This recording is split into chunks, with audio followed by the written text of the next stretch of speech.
पुण्यधारा channel पे आपका स्वागत है। हमारी वीडियो पसंद करने के लिए धन्यवाद। मम आराध्य गुरुदेव के चरणों में बारंबार नमोस्तु।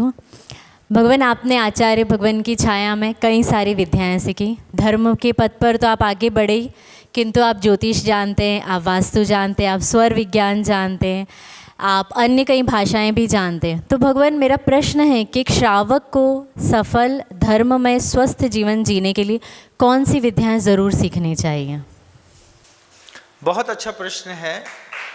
हम अपने गृहस्थोचित कर्तव्यों में थोड़ा बहुत भी अगर दैव विज्ञान का प्रयोग करना शुरू कर लें तो हमारी ये पुरुषार्थ को आधे में भी हम सफल कर सकते हैं।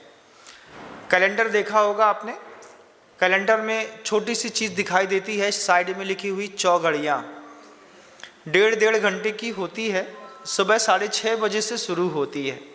अब आप इतना देख लीजिए कि शुभ है, चर है, लाभ है, काल है, अमृत है, कौन सी है। और अगर उसको देख करके भी काम करेंगे तो आपको बहुत अनुकूलता मिलेगी। उसमें ज़्यादा मेहनत नहीं करनी है। आप दिशा सूल देख लीजिए, वो भी कैलेंडर पे लिखा होता है कौन से दिन में कौन सी दिशा में गमन नहीं करना है। एक दिशा सूल देख लिया, एक चौघड़ियाँ देख ली, 2 चीज़ें। तीसरी बहुत अच्छी चीज़ है, थोड़ा सा स्वर विज्ञान सीख लीजिए। कहाँ से सीख लीजिए? तो स्वर विज्ञान के लिए मैं ऐसा, जहाँ तक मुझे ध्यान है, हमारे मुनि श्री दुर्लभ सागर जी महाराज श्री जी ने विद्या शरणम करके एक उनका फेसबुक में अकाउंट चलता है। तो हमारे दुर्लभ सागर जी महाराज श्री जी का विद्या शरणम जो फेसबुक अकाउंट है, उस अकाउंट में शायद महाराज जी ने स्वर विज्ञान को लेकर के बहुत अच्छा लेक्चर दिया हुआ है।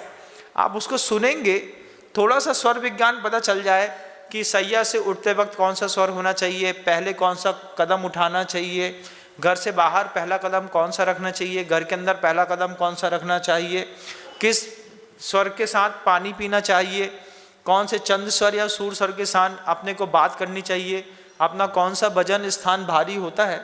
तो ये चौघड़िया, दिशाशूल और स्वर विज्ञान, ये 3 चीज़ें बहुत सहज हैं। अगर आप गृहस्थ भी इसका थोड़ा भी प्रयोग करना शुरू करेंगे।